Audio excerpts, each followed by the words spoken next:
Hello everyone. हमारे सामने है बैंक निफ्टी का डेली चार्ट और हम कुछ दिनों से देख रहे हैं कि गैप डाउन ओपनिंग हो रही है और मंडे को भी गैप डाउन ओपनिंग की आशंका है। तो आज हमारे पास सबसे बड़ा क्वेश्चन है, क्या एक फिर से बड़ा डाउनफॉल आने वाला है या मार्केट जो है रेंज क्रॉस करके दोबारा से जो है नीचे की तरफ जाएगा। तो आइए आज की एनालिसिस स्टार्ट करते हैं और इन सभी सवालों का जवाब ढूंढने की कोशिश करते हैं। देखो, लास्ट टाइम जब मैंने वीडियो पोस्ट किया था मैंने आपको एक चीज बताई थी कि ये एक रेंज बनी हुई है। अपर रेंज है 42,000 की 42,000 यानी कि, और लोअर रेंज है 39,500 की 39,500। तो यहाँ पर हमने जो है गैप डाउन ओपनिंग देखी, ठीक है, यूएस मार्केट में फॉल की वजह से, क्योंकि वहां पर जो एक बैंक है उसमें कुछ बॉन्ड्स उन्होंने बेचे थे और उसकी वो शेयर जो है 60% गिरा था। तो यहाँ पर भी गिरावट देखने को मिली थी। डाउ जोन्स जो है वो 1-1.5% नीचे आए थे, वो भी गैप अप के बाद। और अब यहाँ पर जो है जॉब डेटा का नंबर भी आया था यूएस मार्केट में, तो थोड़ा सा गैप डाउन ओपनिंग की और आशंका है। तो सपोज करो गैप डाउन ओपनिंग आती है और 1% यहाँ पर जो है मार्केट नीचे खुलता है, यानी कि 488 की क्लोजिंग है। सपोज करो 40,000 के पास यहाँ कहीं जो है बैंक निफ्टी खुलता है, तो क्या यहाँ पर बाइंग आएगी या सेलिंग आएगी, यही मेन कंसर्न है। देखो, ये सवाल का जवाब देने से पहले आप जो है एक बार डेली चार्ट पे आओ। यहाँ पर जो है बजट डे के रेंज को ही फॉलो कर रहा है पिछले 1.5 महीने से एक तरीके से, ठीक है। मार्च भी जो आधा होने को आया और 1.5 महीने से इस रेंज को ही फॉलो कर रहा है। तो अगर इस रेंज का अपर एंड से अब लोअर एंड की तरफ आ रहा है तो हमें ये समझ लेना चाहिए कि लोअर एंड पर बाइंग है। और क्योंकि ये वाली बाइंग जो है वो धीरे धीरे थी, इसमें देखो 1 2 3 4 5 6 7 8 दिन लग गए ऊपर आने में, ठीक है। और ये नीचे आने में सिर्फ 2 दिन लगे और तीसरा दिन जो होगा वो नीचे तक यहाँ आ जाएगा, ठीक है। तो जितनी ज्यादा जल्दी गिरावट आती है और जितनी बड़ी गिरावट होती है, बाउंस बैक मिलने के चांसेस बढ़ जाते हैं। अब इस कंडीशन में एक चीज समझ लेना आप ध्यान से कि जैसे ही मार्केट नीचे आता है यहाँ पर बाइंग आने की बहुत ज्यादा आशंका है। लेकिन एक चीज मुझे फिर भी आपको बतानी है कि अब जब परसों यानी कि फ्राइडे को मार्केट नीचे आया था तो ये गिरावट के साथ शेयर्स बहुत ज्यादा नीचे नहीं आए थे। पीएसयू बैंक में थोड़ी गिरावट थी और प्राइवेट बैंक में भी एचडीएफसी बैंक में गिरावट थी। ओवरऑल मार्केट में सब शेयर रेड में थे, लेकिन परसेंटेज वाइज बहुत ज्यादा नहीं गिरे थे।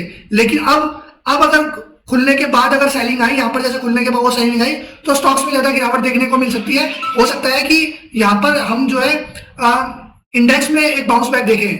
तो यहाँ पर जैसे ही नीचे खुलेगा ऊपर आने के लिए बाउंस बैक आने की संभावना ज्यादा है। तो यहाँ पर हमें किस तरीके की कंडीशंस के लिए तैयार रहना चाहिए, बेसिकली मेरा यही पॉइंट है। देखो, मैं यहाँ पर आपको एक चीज बताता हूँ।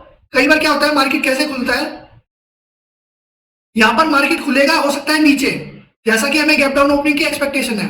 नीचे खुल के हो सकता है रिकवरी दे पहली दूसरी कैंडल में या थोड़ी देर बाद, ठीक है। हो सकता है पहले खुल के और गिरावट आ जाए, दूसरी कंडीशन है, ठीक है। उसके बाद क्या होगा कि धीरे धीरे रिवर्स होगा और हाई को काटने की कोशिश करेगा। हमें जो है यहाँ पर बाइंग के सिनारियो ढूंढने हैं। डेटा डेफिनेटली नेगेटिव होगा क्योंकि बहुत ज्यादा गैप डाउन के बाद खुला है और पिछले डे पे भी सेलिंग आई थी, तो डेटा नेगेटिव ही होगा। यहाँ पर कॉन्ट्रा ट्रेड लेना ही सबसे ज्यादा सेफ काम होगा थ्रू आउट पूरे दिन। उसके बाद भी सेलिंग आएगी, ये अभी कहना थोड़ा सा मुश्किल है, कंफर्म नहीं है, क्योंकि उस दिन हमें प्राइस एक्शन का सिनारियो समझना होगा। तो अगर जैसे मान लो यहाँ से रिकवरी आती है या किसी भी तरीके और तरीके से रिकवरी आती है, तो यहाँ पर जो है बाइंग की एंट्री लेने में हमारा फायदा है। और स्मॉल जो कंसल्टेशन होगा बीच में, उसको हम जो है स्टॉप लॉस की तरह यूज करेंगे और उसके ऊपर खेलेंगे, ठीक है। जब रिवर्स होगा मार्केट, तो एक चीज ध्यान से समझ लेना कि कल जिस रेंज में टाइम बिताया, आज वो रेंज हमारे लिए हर्डल होगी, ठीक है। यानी कि इस रेंज में मार्केट में कल टाइम बिताया, ये रेंज हमारे लिए हर्डल है। और सबसे बड़ा हर्डल क्या है, 40,650, ठीक है। जब तक ये नहीं कटेगा ऊपर जाने के चांसेस कम है। तो मैं क्योंकि अभी ये देख रहा हूँ कि 40,000 के पास मार्केट खुलती है, तो 40,650 या 40,600 तक 600 पॉइंट का मूवमेंट हो जाएगा और उस कंडीशन में हमें एक अच्छा मूवमेंट प्ले करने को मिल सकता है। ऊपर जाने में अब ये गैप फिलिंग का भी हमें थोड़ा सा देखना पड़ेगा, क्योंकि ये गैप भी जो है अब परेशान करता हुआ दिखाई देगा हमें, क्योंकि ये बड़ा गैप है तो इसको फिल होने में भी टाइम लगेगा, ठीक है। तो इन सारे पॉइंट्स को अपने नजरों में रखने के बाद ही जो है आप इंटरडे में प्ले करने की सोचना। अब यहाँ पर एक लास्ट कंडीशन ये है कि सपोज करो या तो कुछ नहीं हुआ, मतलब नीचे खुलने के बाद भी कुछ नहीं हुआ, ऐसे चलता रहा जैसे ये पूरे दिन चला था, ठीक है, या फिर और सेलिंग आ गई, मतलब अभी हम एक्सपेक्ट नहीं कर रहे, सपोज करो ये और सेलिंग आ गई, तो हमें ये इस चीज के लिए कंडीशन के लिए भी तैयार रहना है। इस कंडीशन में याद रखना, अगर बहुत बड़ी बड़ी कैंडल शुरू में बन जाए 3-4, वहां पर सिर्फ और सिर्फ बाय करने के बारे में सोचना। देखो मैं हमेशा एक चीज बोलता हूँ, ब्लाइंडली कुछ भी बाय नहीं करना चाहिए, नहीं सेल करना चाहिए, ब्लाइंडली कभी प्ले नहीं करना चाहिए। मैं अगर प्ले करना चाहता हूँ तो मुझे ये पता होना चाहिए बाकी लोग क्या प्ले कर रहे हैं इस टाइम पर। सपोज करो 100 traders in market and if you know most of the people, almost 80% of the trader क्या कर रहे हैं, तो आपको डिसीजन लेने में बहुत आसानी होगी। ठीक है, आप जिस दिन आप ये प्रेडिक्ट करना चालू करोगे कि बाकी लोग क्या कर रहे हैं, उस दिन आपको जो है एक अलग ही डायरेक्शन में प्ले करोगे, जो कि एक अच्छी डायरेक्शन होगी।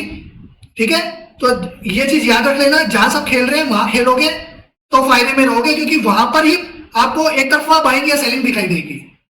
ये मत सोचना कि यहां पर नीचे खुल गया है, चलो अभी और सेलिंग कर लेते हैं, 2 दिन से गिर रहा है, बाहर के मार्केट और गिर रहे हैं। नहीं, इंट्राडे में खेलना है तो इंट्राडे के हिसाब से सोचो।